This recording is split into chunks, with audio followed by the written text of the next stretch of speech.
Hey everybody, welcome into the 5 to 9 Hustle. I'm Eric, and today we're going to be on the reseller couch talking about sell-through rate. I'm going to show you how I calculate sell-through rate when I'm out in the field making my buying decision on items that I come across. And today's video is brought to you by my oldest eBay listing, which is an IKE Bahar shirt that looks like it was splattered by paint. Thought it was a good buy. It's almost 2 years old now. So if anybody wants to buy this shirt, hit me up. Let's go over the reseller couch.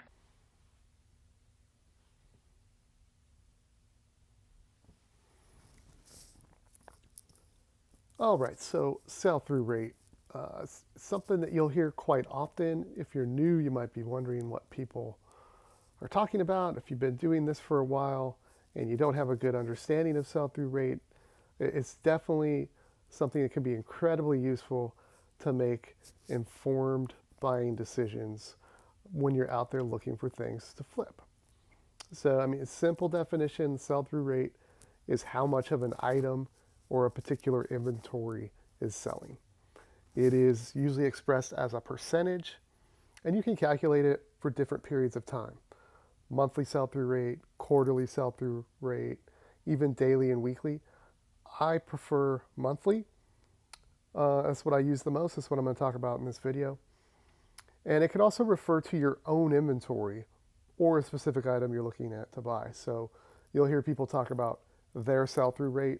So they're talking about their entire eBay store, for example. If you have 500 listings and you're selling 200 a month, that would be a 40% sell-through rate. And so what we're going to do, I'm going to focus on the app because the idea is you're out in the field, you're at a thrift store, you're at a yard sale, where an antique mall, wherever you are, Facebook Marketplace, and you want to research a deal. So you've got your phone, you've got your eBay app. We're going to compare the number of sold to the number of active listings. We always want to make sure we're filtering for the same condition, and typically we want to filter out auctions and just look at buy it now because auctions can be completely wacky. They might all sell because they all sold for one bid at $1.99, right? Um, and then as you get familiar with sell-through rate, know that you can go multiple layers deep. An item will have a sell-through rate like pre-owned VCRs, and then pre-owned Sony VCRs will have a different sell-through rate, and then pre-owned Sony VCR model, 1HQ-33 will have a different sell-through rate. And you can go multiple layers deep to find profitable niches within different categories. But also use common sense. There are lots of reasons why your item may sell or not sell. So like in the example I'm going to show on my phone, I'm going to search for Peter Millar Summer Comfort Polo. Okay, so here we are. We have put in the search Peter Millar Summer Comfort Polo, and we've got 2,300 plus results. This is a screen recording. I'm going to go ahead and play it. And hopefully that stuff goes away. Go away. So as you scroll, you'll get the option to filter. Also in the upper right, you can hit filter, and we're going to select the buy it now circle, and then condition pre-owned. And that brings our results down to 1,900 plus. Go ahead and hit the condition filter again, and I can see the exact amount, but we don't really need to be that precise when we have this many results. So we're going to call that 1,900. We're going to scroll down and hit show more filters and hit the sold button, which will do sold completed. And we see there are 2,200 plus results, which is pretty encouraging on a clothing item that you're looking to flip. So remember, eBay shows you 90 days worth of data. So 2,200 have sold over 90 days versus 1,900 active listings. And what we've done now is I talked about going a level deeper. So now we're filtering for the size 2XL, and we had 57 active versus 187 sold. So you see the sell-through rate was pretty good. We'll go through the actual numbers on the Summer Comfort Polos, but on the Summer Comfort Polo in size 2XL, it was even better. So let's go ahead and look at those numbers up on the screen, and then I'll tell you how I use those. All right, so let's review the numbers that we just discovered on the app. And again, the filter button you're going to want to be familiar with. If you're not, it's in the upper right-hand corner of the app, or when you scroll down your search results, it will usually pop up at the bottom as well, like, hey, do you want to filter these? So our search terms were Peter Millar Summer Comfort Polo, and we applied the filters buy it now and pre-owned. You want to do the search, then put the filters on, and that gave us 1,900 plus active listings. Once we had that number, we put on the sold filter, and we had 2,200 sold listings. So let's calculate the sell-through rate. The first thing we want to do is take the 2,200 number, that was the sold listings, remembering that eBay gives us 90 days of sold data. We want to do a monthly sell-through rate. So we're going to divide that by 3 to get a 30-day number, which is 733. It's actually 733 and change. We're rounding. The next thing we want to do, so we know on average for this item, 733 sell in a 30-day period. We're going to take the 733 and divide it by how many are active right now, which was 1,900, which gives us 0.385 and change, or 38.5%. The sell-through rate on Peter Millar Summer Comfort Polos is 38.5%. All else being equal, right? Here's a tip.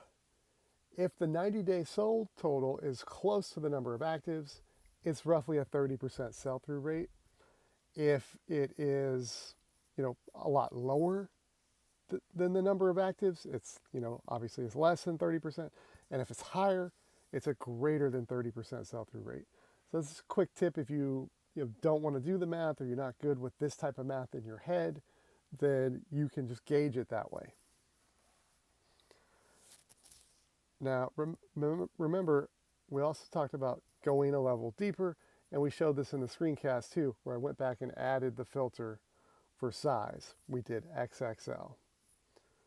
And that gave us 187 solds, which we divide by 3 to get our 30-day number of 62.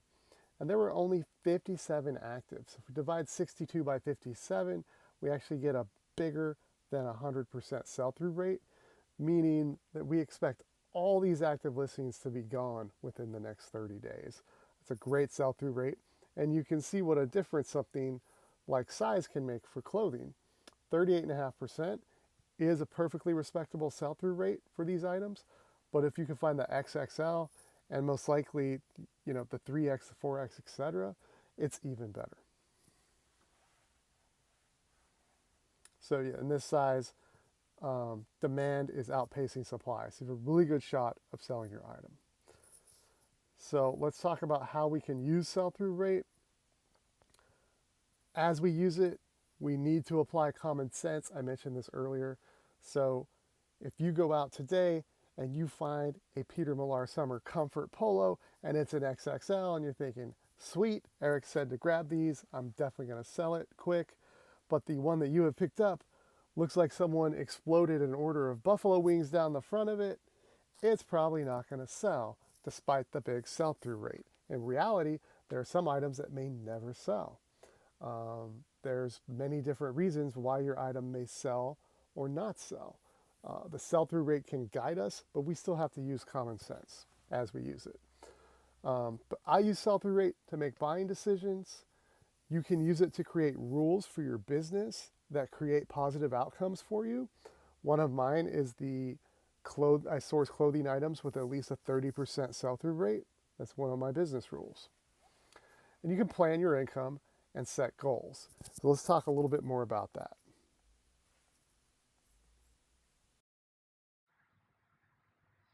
All right, so ways to use sell-through rate in your business every day.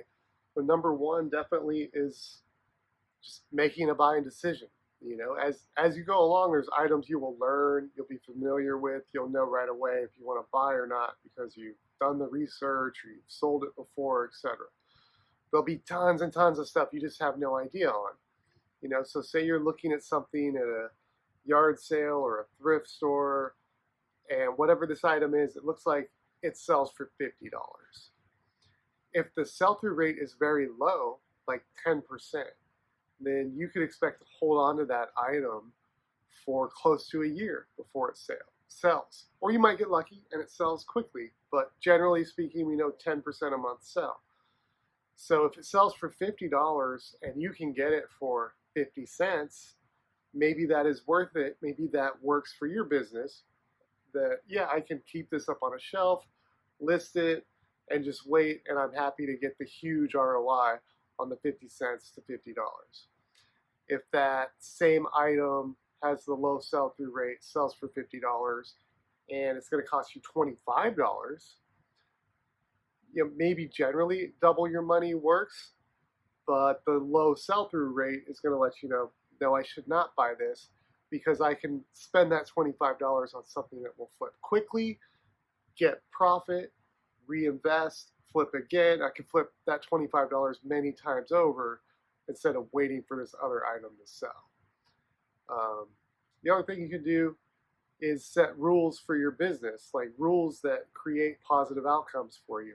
For me personally, I have a clothing business. I also sell other things, but I look at the clothing category as its own thing. And I try to source clothing that has at least a 30% sell-through rate. So this keeps inventory moving regularly, this keeps cash flow coming in, and it gives me money to work with to take advantage of other opportunities that come along. Right? So you can make that kind of business for a category or your whole store. You can say, hey, I'm only gonna source stuff that has a 100% monthly sell-through rate because I want everything to move very fast. You can do that kind of stuff. The other thing I mentioned is you can plan your income and set goals. So what I'm talking about is, in business, you can use data and you can use averages to back into numbers, figure out what kind of activity do I need to make the money that I want to make, right? I got into this because I always felt like I need an extra $1,000 a month. I think a lot of people feel like that. If you ask most people, like, hey, would it be difficult to come up with $1,000 for an emergency? A lot of people that work 9 to 5s will say, yeah, I live paycheck to paycheck, so $1,000 is a strain. So if you want to make an extra $1,000 a month, and you know that on a $20 item on average, after shipping and fees and the cost to buy it, you have $12 left over. Then it's real easy to divide 1,000 by $12 and figure out I need 80 to 85 sales a month to make my $1,000 a month. So if I know the sell-through rate, and let's stick with the 30% numbers, I'm only going to source things that sell at least a 30% monthly sell-through rate on average, then I can figure out how many items I need in my store to sell the 80 to 85 and make my $1,000, right? It would be right around 300 items. 30% sell-through rate on 300 items is 90. We said we need 80 to 85. So, you get a calculator out if you want. It's 294, whatever it is.